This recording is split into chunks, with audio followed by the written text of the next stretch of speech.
Зерафимаз хатарску юзчва яха халачвавют яхас зашукс апакала калкадара имет на поз усква яра бас яца за проблема у нас я его стал вашукс шуц уитах за усква. Шибзеко, абсолютно попшра. Лакала кертера и хараднес нас ресурс прибзуру. Из пшрахо я его ашукс за акалак бюджет.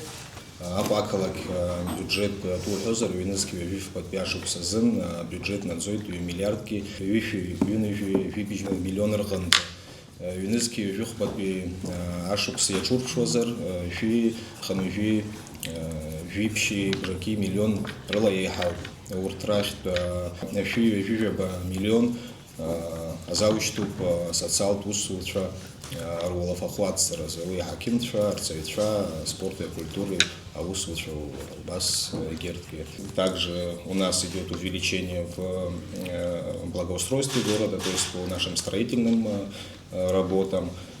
Основные параметры бюджета, в принципе, остаются приблизительно теми же, что и в 2025 году. Бюджет социально ориентированный, более 1 100 миллионов рублей это у нас заработные платы, и все остальное это содержание нашего городского хозяйства, как и всех наших предприятий и организаций. Может быть, вы можете как-то коротко рассказать по поводу благоустройства, какие-то основные, может быть, крупные мероприятия, самые затратные, или вот с развязками, с пробками были какие-то планы, что будет что-то с дорогами? В 2026 году мы также планируем продолжить благоустройство нашего города. Много работы намечено, да, это благоустройство наших тротуарных зон. Эту работу мы планируем не прекращать вовсе, то есть цель стоит такая, что вот работа по благоустройству города, наших парков, скверов, тротуарных зон, она не будет останавливаться. Мы начали с центральной части города и будем продолжать и в других, значит, микрорайонах. Также планируем продолжить работу по ремонту наших фасадов наших домов. Мы думаем, что сумеем большой объем работ провести. Сейчас мы готовим перечень объектов, которые мы будем реставрировать в 2026 году. В основном это будут объекты историко-культурного наследия. Их, конечно, огромное количество у нас в городе, но в этом году мы планируем еще минимум 10-12 фасадов, исходя из возможностей администрации, которые мы запланировали. Ну и готовы, и будем привлекать далее не только бюджетные средства, уже есть желающие помогать нам в этом вопросе, поэтому и предпринимателей наших мы будем привлекать к таким работам. Скажите, в среднем сколько стоит вот один фасад от и до? Ну вот мы сейчас под Новый год, значит, можно сказать, буквально за 1,5 месяца до Нового года начали реставрацию 2 фасадов. Это по улице Арценба на пересечении с улицей Воронова и с улицей Генерала Акбара. В основном ориентировочная стоимость такого фасада обходится до 5 миллионов рублей. Но в данном случае предприниматели, которые работают на этих объектах, один из них это поставщик строительных материалов, он оказал такую большую помощь, и один из фасадов там чуть более 3 миллионов рублей нам обходится, так как большую часть стройматериалов он подарил сам от себя городу. А по второму фасаду картина приблизительно такая же, это тоже строительная компания, которая занимается строительством жилых домов в городе Сухум, они тоже часть работ на себя взяли, поэтому вот, можно сказать, нам эти дома обходятся вдвое дешевле, чем на самом деле они стоят там, по сметной стоимости. Планируется ли на следующий год реформирование общественного транспорта? И второй вопрос, заложен ли в бюджет на следующий год полигон мусорный Булрыбши, есть ли шанс, что он запустится? По вопросу общественного транспорта, действительно, у нас сегодня существуют проблемы, это ни для кого не секрет. Вот, хотел бы начать с троллейбусного нашего хозяйства. Как вам всем известно, нам подарили 10 троллейбусов, мэрия Санкт-Петербурга. Мы планировали поставку троллейбусов в октябре, но получились определенные сложности с процессом передачи, с оформлением документов, которые затянулись. И вторая проблема, которая возникла, это то, что троллейбусы мы не смогли поставить на железнодорожный состав, так как они низкорамны, и нам пришлось значит, отрабатывать другую логистику грузовым транспортом. И 2 троллейбуса уже в пути. Вот буквально позавчера они выехали из Санкт-Петербурга. 2 троллейбуса и еще скорую помощь нам подарила мэрия Санкт-Петербурга. 3 этих транспортных средства будут доставлены до Нового года. Остальные троллейбусы мы планируем в январе и феврале привезти.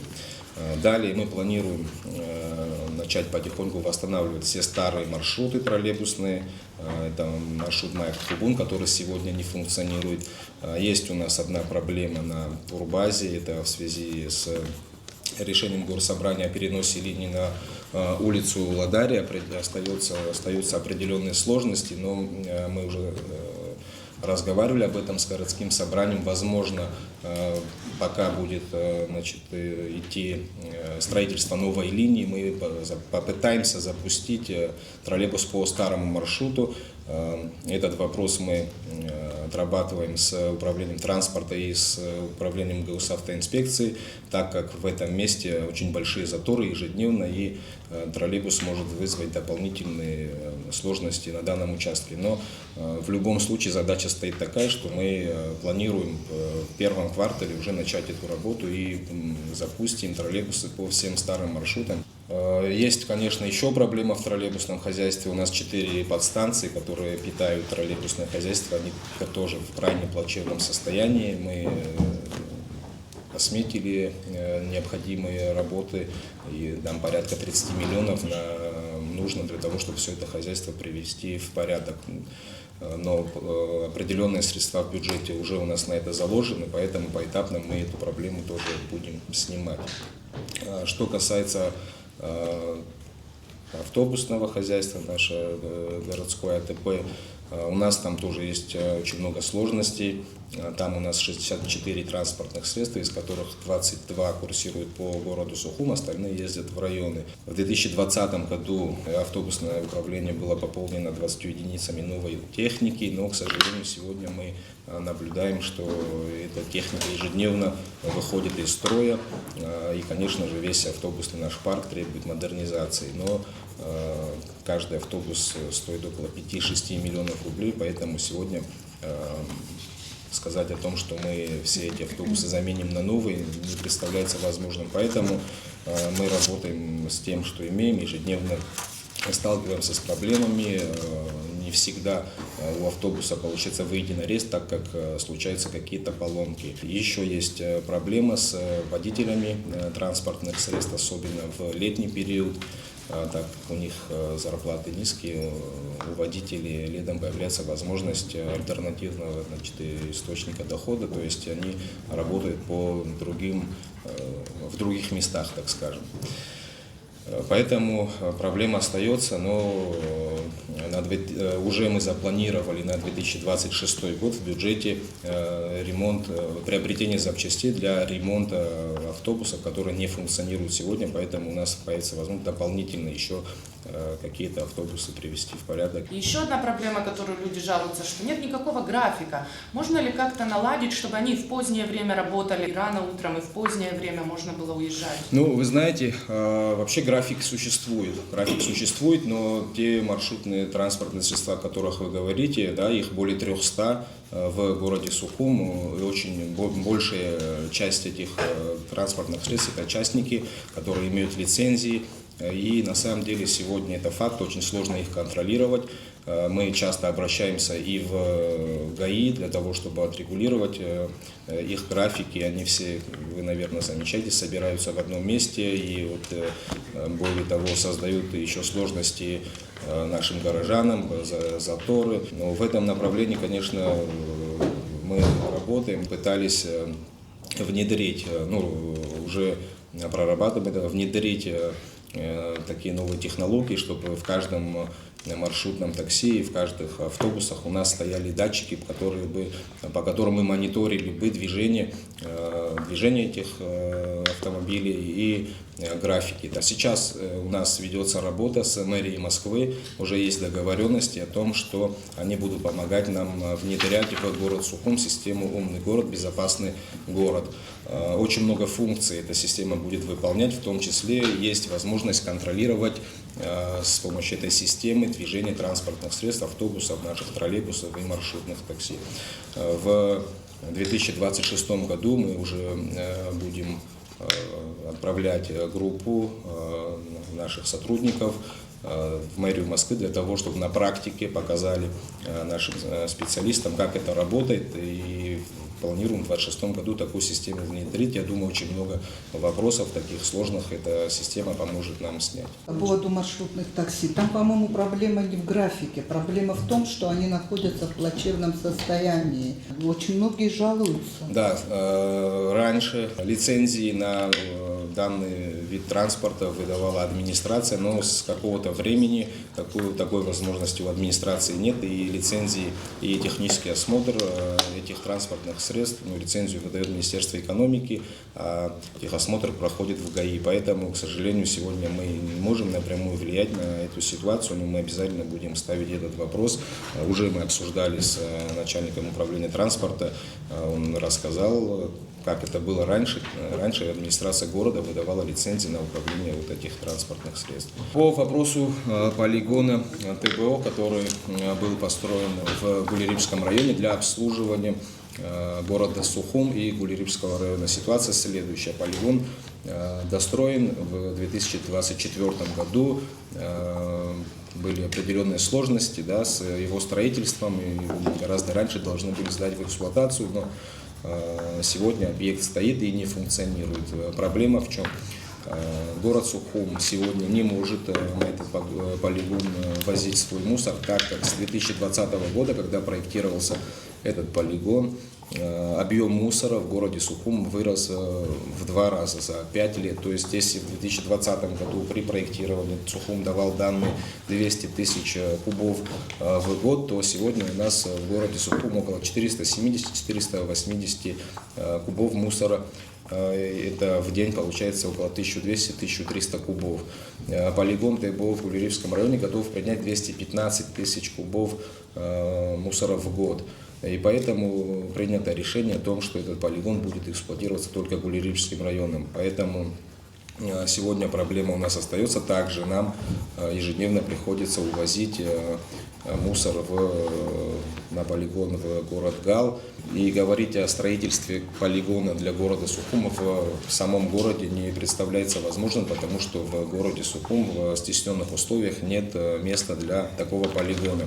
Мы отрабатывали этот вопрос с руководством Сухумского района для того, чтобы определить место и построить полигон для Сухума и Сухумского района, где-нибудь в Сухумском районе, но пока, к сожалению, с местом не можем определиться, потому что это на самом деле вызывает, полигон вызывает очень много сложностей и проблем людям, которые живут поблизости.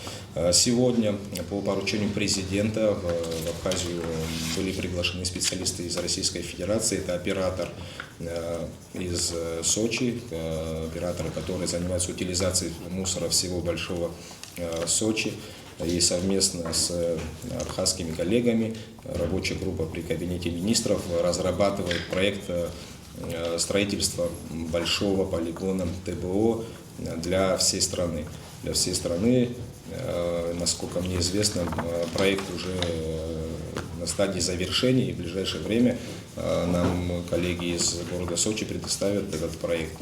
Насколько мне известно, планируется строительство большого полигона в Гагре, а в районах и городах строительство небольших сортировочных линий, с которых уже, значит, органика будет свозиться на этот большой полигон. Но вопрос пока на стадии проработки, поэтому в 2026 году мы также будем возить мусор в город Гал, потому что, к сожалению, других возможностей у нас нет.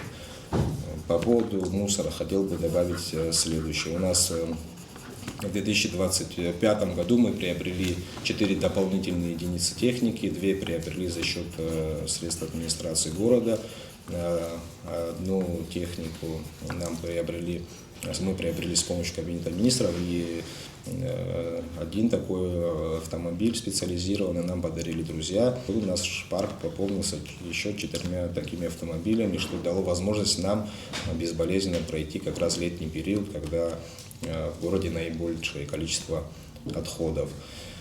И хотел бы рассказать вам по тарифам, раз уже мы говорим о твердых бытовых отходах. Значит, у нас дотация предприятию благоустройства, которое занимается как раз утилизацией твердых бытовых отходов, составляет 170 миллионов рублей. Это 234 рубля за куб мусора платит население, это порядка 27 рублей в месяц с человека, когда нам 360 рублей обходится утилизация одного куба. Это тоже дотационное предприятие, такое же, как и все наши остальные предприятия, в принципе, как и водоканал. И поэтому, собираемость у нас с юридических лиц, она порядка 90%, но собираемость с юрлиц, к сожалению, на уровне 25%, что создает нам еще дополнительные сложности и колоссальные расходы из бюджета, которые нам приходится тратить на утилизацию вот этих твердых бытовых отходов. Я правильно поняла, что полигон в Гулрыбском районе будет передан на баланс администрации Гулрыбского района, и они будут заниматься запуском, эксплуатацией, да, и будут возить мусор только с этого района? Ну да. Вопрос о том, как работает сегодня лифтовое хозяйство и какие у него перспективы, и есть ли возможность менять лифты. И еще вас поддерживают бизнесмены, я так поняла, что местные. Вот услышать имена тех людей, которые вас в вашем лице и город поддерживают. По поводу лифтового хозяйства, да, к сожалению, это одна из таких остростоящих проблем перед администрацией. Нами в 2025 году был подготовлен полный отчет о состоянии лифтового хозяйства, передан по поручению президента. Этот отчет был составлен и передан ему. К сожалению, огромное количество лифтов, это более 200 лифтов, которые требуют полной замены. Вообще эксплуатация лифта по сроку его годности считается 25 лет, но, к сожалению, вот эти лифты, которые мы сегодня эксплуатируем, им намного больше. У нас есть организация, которая занимается обслуживанием лифтового хозяйства. Большое количество лифтов было заменено по программе замены лифтов, инвестиционной программой. Деньги были выделены Российской Федерацией, но, к сожалению, тогда не удалось охватить все лифты, которые в Сухуми, но большинство лифтов, большую часть лифтов мы успели заменить. Поэтому сегодня говорить о том, что администрация города своими силами может решить эту проблему, к сожалению, это не так, и поэтому документы у нас уже есть, и будем пытаться включить решение этой проблемы в какую-то из программ следующих годов, следующих периодов. Сотрудничество происходит следующим образом. Есть производители, раз мы с тротуарной плитки начали, производители, там, где мы заказываем тротуарную плитку, много ребят, местных производителей, сухумских, которые откликнулись и сказали, что они тоже хотят внести свою лепту в благоустройство города. И если говорить о том, сколько нам было плитки подарено, то и вот из того, что вы сегодня видите в городе, я думаю, что 60-70% это та тротуарная плитка, за которую мы не заплатили, это подарили нам ребята, где-то не просто подарили, а сами все на себя взяли, и в том числе и работы. Поэтому это не только накал тротуарной плитки, там и по ремонту фасадов, о которых я уже говорил, и там, когда была стихия у нас, мы не везде мы своей техникой справлялись, мы обращались к ребятам, к знакомым, у которых есть строительная техника, и очень много помощи нам было оказано в ликвидации последствий стихии, и также в очистке русел, рек. Поэтому эта работа только наращивается, да, и мы видим такой прогресс в этом направлении, потому что действительно с каждым днем все больше людей звонят нам и говорят, и спрашивают, где помочь, где поддержать. И я думаю, что в 2026 году очень небольшой такой объем работ мы выполним не за счет бюджетных средств. Вы говорили про дороги. Меня интересует улица Лакопа и улица Ардзинба. Да, если говорить о дорогах, значит, улица Лакопа и улица Ардзинба – это основные дороги в центральной части нашего города. К сожалению, сказать сегодня, что силами администрации в 2026 году мы будем там делать капитальный ремонт, не представляется возможным, так как По этим улицам проходят основные магистрали водопроводные, канализационные, которым уже более 50 лет и которые требуют замены. Это очень дорогостоящие работы, и администрация города сегодня не может себе позволить выполнение данных работ. Поэтому мы сегодня занимаемся ямочным ремонтом по этим дорогам. Вообще ямочный ремонт по городу мы не прекращаем тогда, когда нам позволяет погода и когда работают асфальтные заводы, для того, чтобы мы могли получить асфальт. Но на улице Басария сегодня это самая масштабная работа по городу, которая финансируется из инвестиционной программы. Басария тоже одна из самых длинных улиц в городе Сухум. У нас идет сейчас замена всех коммуникаций, это водопровод, канализация, устройство ливневых коллекторов. Далее в 2026 году мы планируем укладку асфальта, благоустройство тротуарных зон, освещение. Кстати, ремонт этой дороги, на наш взгляд, существенно разгрузит транспортные потоки в районе рынка. Сегодня, благодаря инвестиционной программе, у нас такая возможность появилась. На новом районе в 2026 году также планируется капитальный ремонт ряда дорог. Это улица Агарба, улица 30 сентября, улица Аргун. Поэтому, отвечая на ваш вопрос, по улице Лакоба и по улице Арзенба, к сожалению, в 2026 году масштабные работы не предусмотрены. Однако своими силами мы уже начали благоустройство тротуарных зон, которые также будем на этих улицах продолжать. Еще очень важная проблема затопленных подвалов. Я живу в таком доме уже 24 года, и ни на один день эта проблема не давала покоя. Мы в 2025 году на базе предприятия жилищно-ремонтно-строительного управления, у нас такое есть, мы приобрели оборудование для ремонта подвалов, для откачки воды и так далее, и эту работу начали проводить. Но запросов очень много, да, и, откровенно говоря, в городе Сухум может быть 80% подвалов в таком состоянии. Работу мы начали проводить, порядка 20 подвалов мы уже отремонтировали, и в принципе эту работу не останавливаем. Принимаем заявки, у нас есть список этих домов, которые в очереди для того, чтобы начать там ремонт. И более того, в 2026 году нам друзья, бизнесмены обещали приобрести специализированную технику дорогостоящую, она стоит более 13 миллионов рублей. Мы ждем, что в 2026 году нам ее подарят, и эта техника нам существенно облегчит работу как раз таки по ремонту подвала. Если жители конкретно этого дома готовы сложиться, да, тоже бюджет какой в среднем, да, одного дома или одного подвала? Вы знаете, все зависит от состояния коммуникации. Бывает такое, что подвал затоплен, его осушают, специалисты туда заходят, получается, что там коммуникации все в порядке, просто из-за того, что кто-то закинул какой-то предмет туда, куда не нужно, да, происходит засор. Они его устраняют, вычищают, и, в принципе, проблема решается. А есть такие подвалы, в которых коммуникации не менялись с момента строительства этого дома. Поэтому суммы разные бывают. Может быть, 100 тысяч обойдется ремонт подвала, а может быть 2-3 миллиона.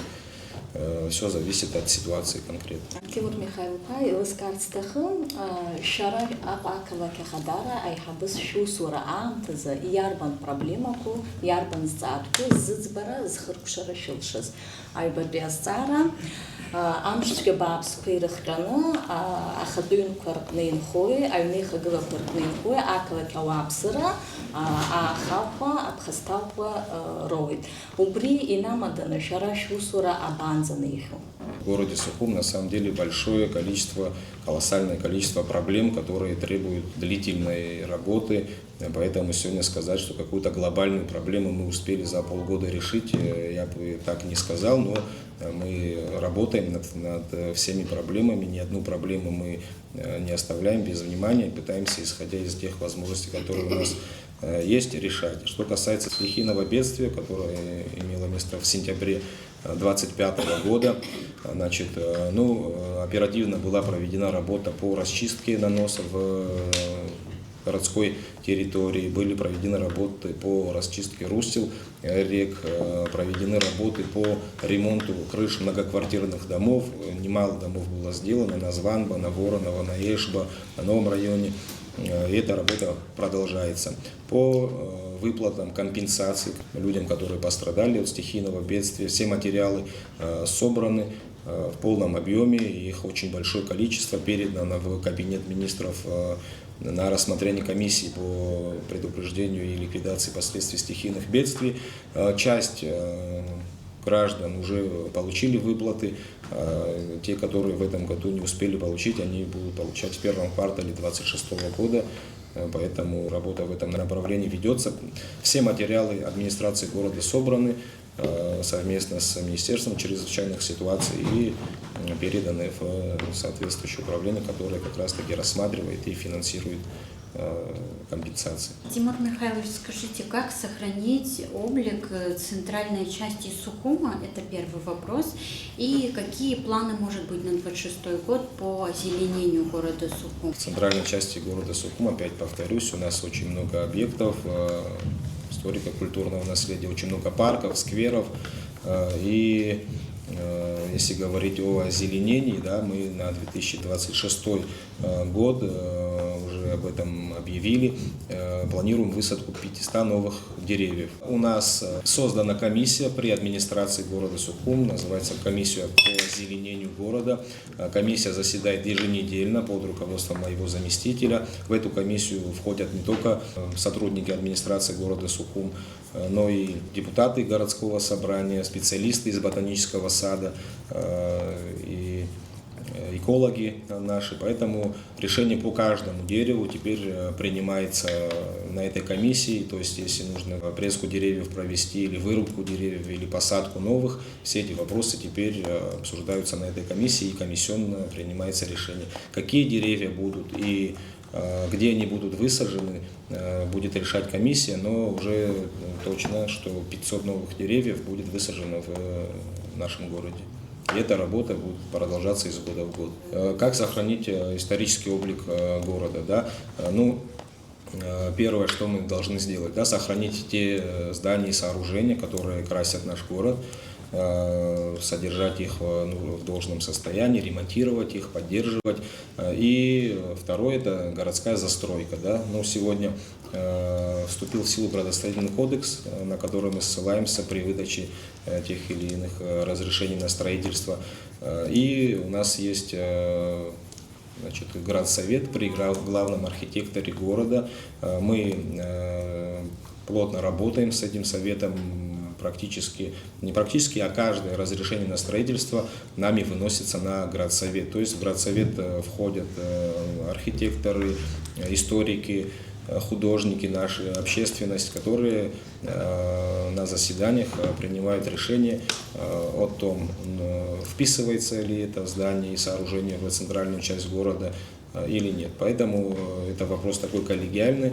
Я думаю, что как раз таки градсовет в этом нам помощник, потому что очень много проектов уже было отклонено по решению градсовета, и мы к их мнению прислушиваемся и пытаемся достаточно часто с ними здесь собираться и обсуждать как раз таки вопросы сохранения облика нашего города. Первый вопрос – это сейчас идет реконструкция набережной Диаскора, в том числе будут меняться старые трубы, коммуникации и так далее. Вот предусмотрена проектом установка очистных сооружений, это первый вопрос. И какова судьба конкурса на лучший проект здания на месте Совмина, который поручил провести президент Падро Бумба? Какие планы и перспективы по реконструкции этого объекта?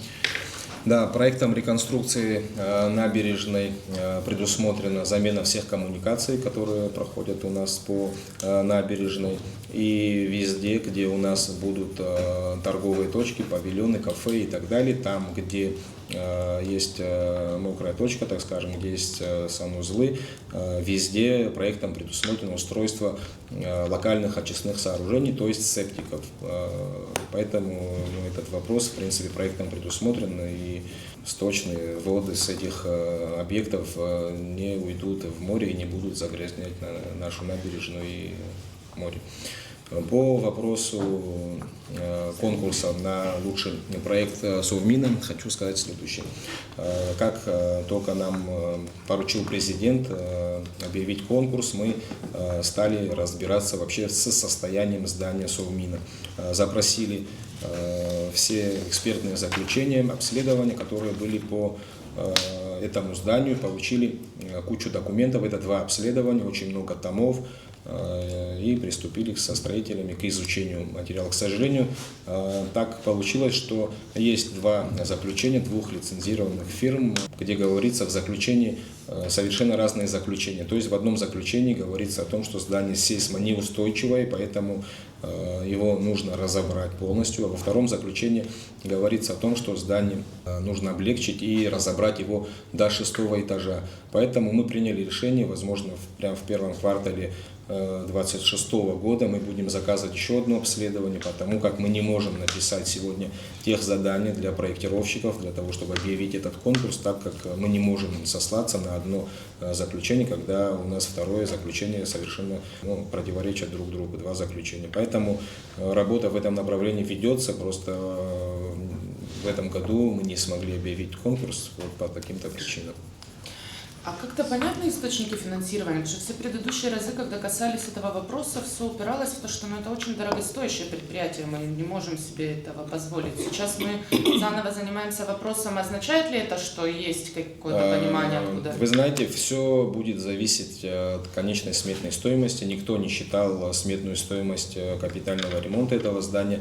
И сегодня не можем посчитать, так как нет какого-то конкретного заключения. Поэтому контрольное наше мероприятие, я думаю, еще одна экспертиза нам покажет, какие средства нужно вложить в это здание и уже исходить из того, какая нам сумма нужна. Как только будет понятна сумма, я думаю, можно будет говорить о источнике финансирования. Можем ли мы это позволить, наше государство, или будем привлекать наших партнеров, коллег, просить кого-то для того, чтобы оказали нам какую-то помощь.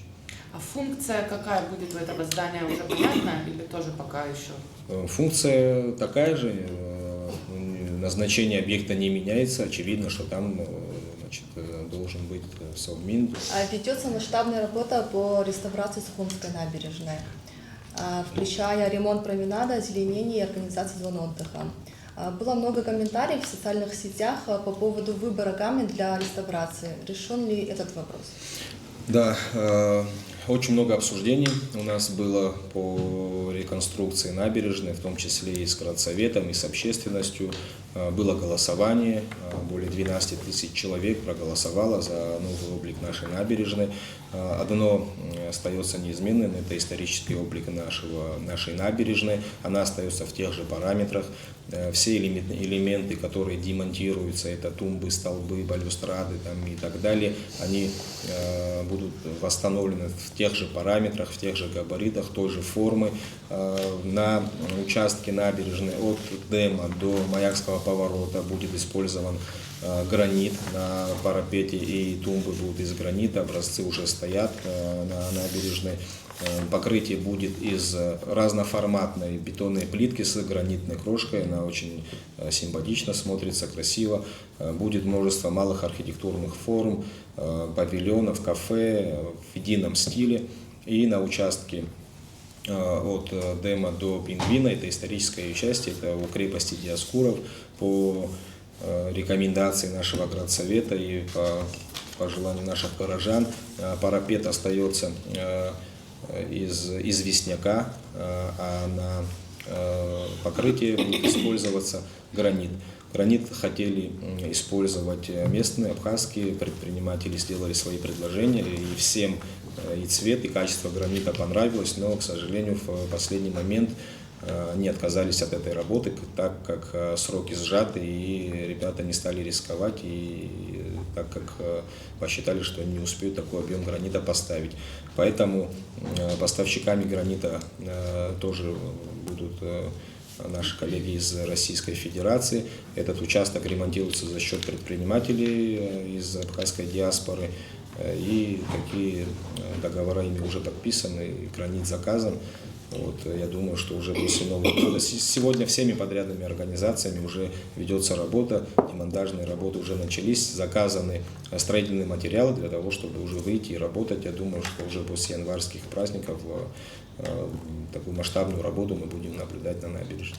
Еще один вопрос, тоже весьма актуальный для горожан. Это частое отключение воды из-за аварий. Понятно, что аварии, и, честно говоря, все вот и в соцсетях комментируют и говорят про то, что работники водоканала очень хорошо работают, много сотрудники водоканала, много работают, и бывает и в дождь, и прочее, но проблемы не заканчиваются. Вот какая ситуация сегодня и на водоканале, и, понятно, трубы старые, но вот какая перспектива? Да, к сожалению, есть такая проблема в системе водоснабжения города Сухум. Ежедневно нет такого дня, когда бы в наших сетях не произошла бы какая-то авария. Правильно вы подметили, наши сотрудники нашего водоканала ежедневно и днем, и ночью в таком режиме работают для того, чтобы как-то стабилизировать эту ситуацию. В городе Сухум у нас 7 резервуаров, для накопительных резервуаров для воды, с которых происходит подача. К сожалению, 4 из них сегодня не эксплуатируются. Эксплуатируется система по временной схеме.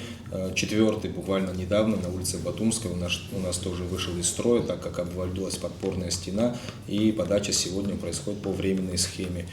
Все они требуют капитального ремонта, и те, которые у нас сегодня в работе, они тоже, к сожалению, аварийные, и не везде в резервуарах мы можем наполнить резервуар полностью, так как есть опасения, что может произойти авария.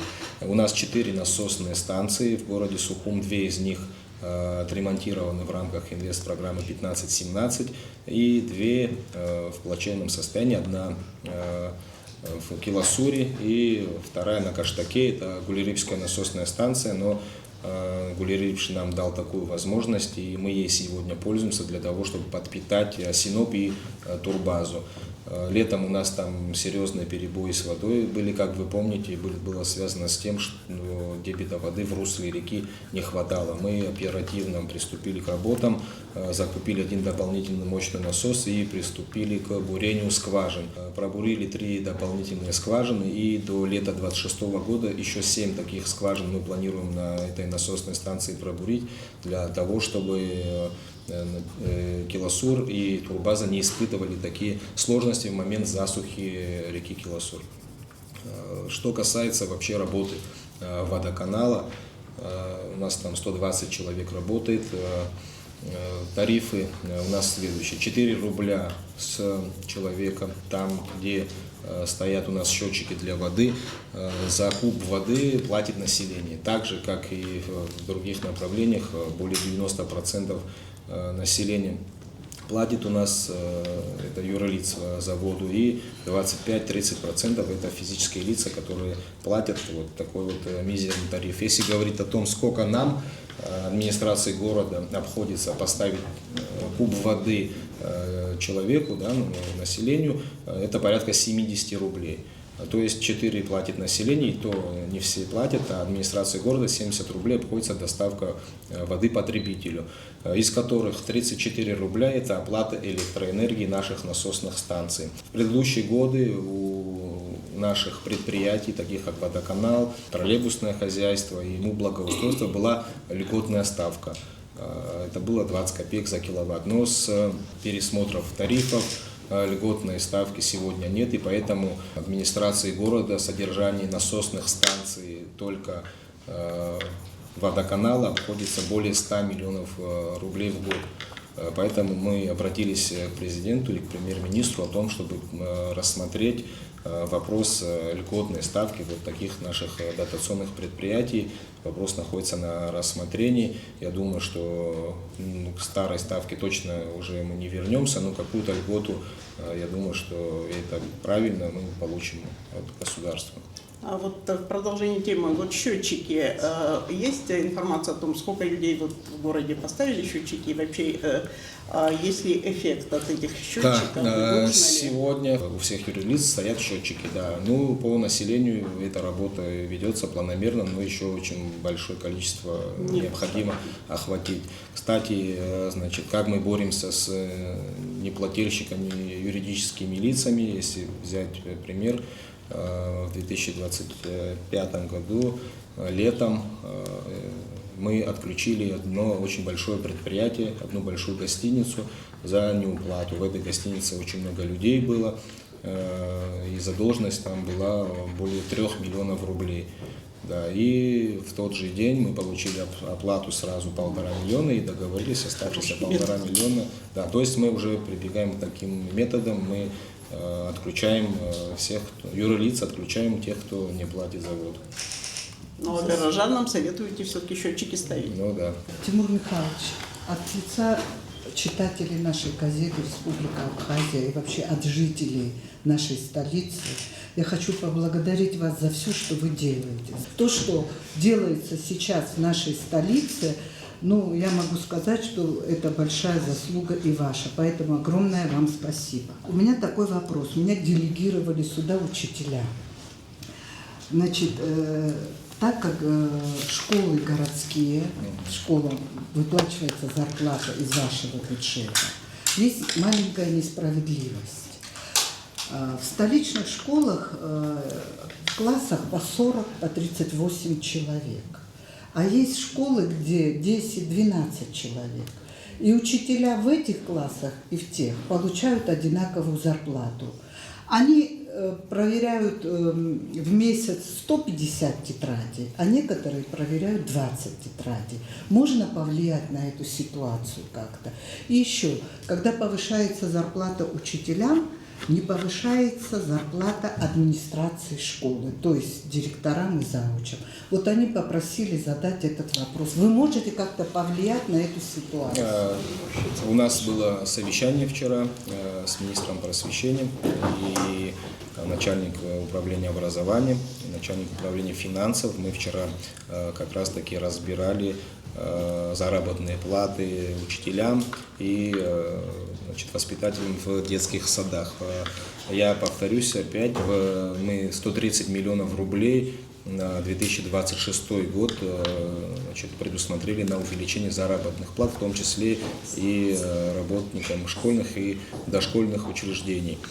То, о чем вы говорите, насколько мне известно, как мне докладывают наши специалисты и начальники управлений, заработная плата как раз-таки учителя как раз-таки зависит от объема работ, которые они проводят. Детали такие, конечно, там 20 тетрадей они проверяют или 100, я, конечно, не посвящен.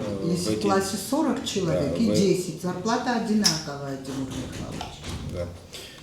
Ну, наверное, справедливый вопрос, да, 40 человек воспитателей, 10, это 10, большая разница, да, конечно. Ну, и будем этот вопрос задавать начальнику управления образования. Или вы без министерства не можете этот вопрос решить? Нет, мы можем регулировать заработные платы в зависимости от объема, который учитель проводит, объема работ, который учитель проводит в этой школе.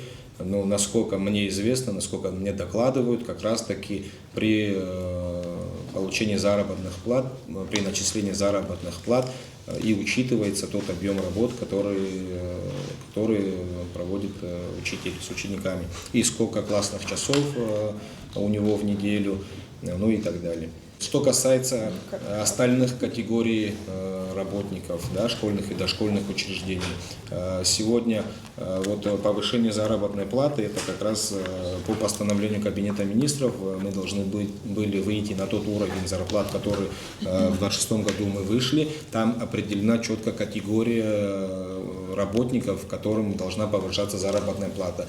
И, на мой взгляд, несправедливо, и мы вчера это тоже обсуждали, остальных категорий оставить без внимания, то есть не увеличивать их заработные платы. Но нами было принято вчера решение о том, что мы помониторим 2026 год, первый квартал, то есть поступление в бюджет. И как раз таки после первого квартала мы этим категориям работников будем пересматривать заработные платы. В том числе и в детских садах, и в школах. Спасибо, они очень обрадуются. По пробкам и транспортным развязкам. Вот с Тимуром Абгач он как-то говорил, но не уверенно, не анонсировал, потому что не было понимания, войдет ли в бюджет эти работы. Там расширение трассы, запуск какой-то дополнительной дороги. Вот в целом с транспортными развязками. Что касается пробок в нашем городе, да, действительно мы планируем 3 развязки новые в городе, но не стали с этим торопиться, так как на 26 год мы запланировали начало разработки мастер-плана по городу Сухум. Уже специалистов, которые нам будут помогать в этом, мы нашли, определенные переговоры провели, создали рабочую группу, и в 2026 году начнется разработка мастер-плана, по которой одно из направлений является как раз таки пробки и дорожный трафик на наших улицах.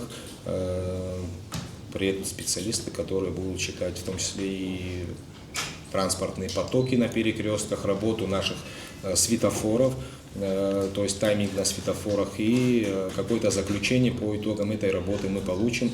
Но мы сильно рассчитываем на помощь ГАИ в этом направлении, так как действительно...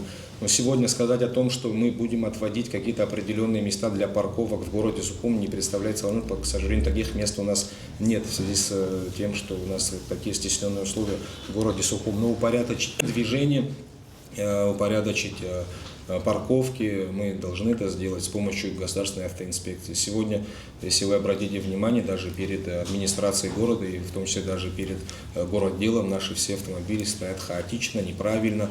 Там, где стоят знаки «парковка запрещена», стоят целыми днями автомобили, и пока, к сожалению, с этой историей мы не можем справиться. Почему-то в последнее время люди стали вот как-то так парковаться неуважительно друг к другу, оставлять на второй полосе свои машины, что создает дополнительные заторы. Поэтому это очень большая проблема, и с учетом того, что ежегодный прирост транспортных средств в республику около 5000 автомобилей, а это колоссальная сумма для нашего населения, это глобальная проблема, которую как раз таки мы будем решать с помощью разработки мастер-плана, и мы надеемся и на эту систему «Безопасный и умный город», которая даст нам возможность в том числе и штрафовать в автоматическом режиме с помощью камер фиксации за неправильную парковку.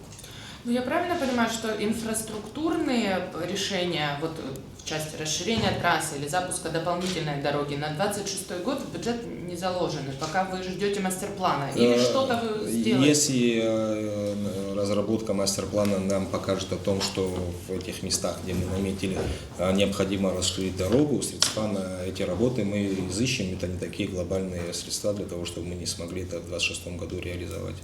Но эта работа не быстрая с мастер-планом, да? Он будет готов в 2026 году? Ну, я думаю, что какие-то параметры, как раз таки, которые касаются движения транспортных средств, в 2026 году мы уже получим. Есть еще, наверное, один важный вопрос по бывшим санаториям МВО и РВСН. Я знаю, что эти объекты, ну, вот набережная, она не стоит на балансе администрации города Сухум. Есть ли продвижения какие-то?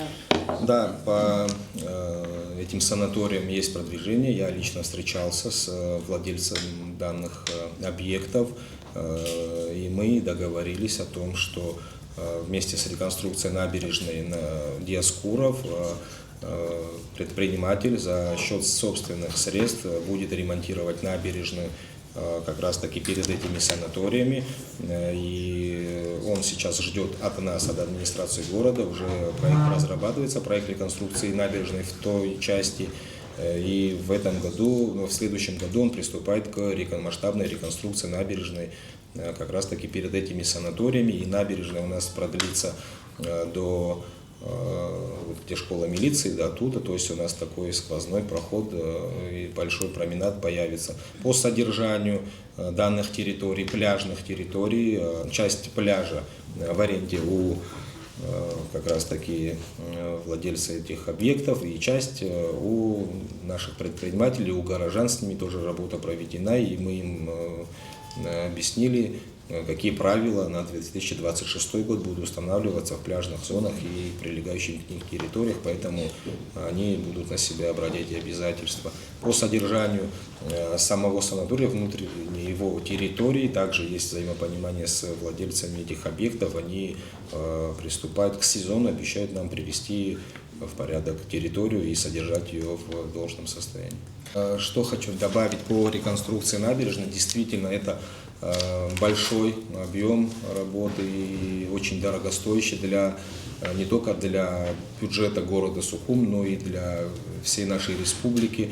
И поэтому то, что сегодня происходит, это большая помощь нам от регионов.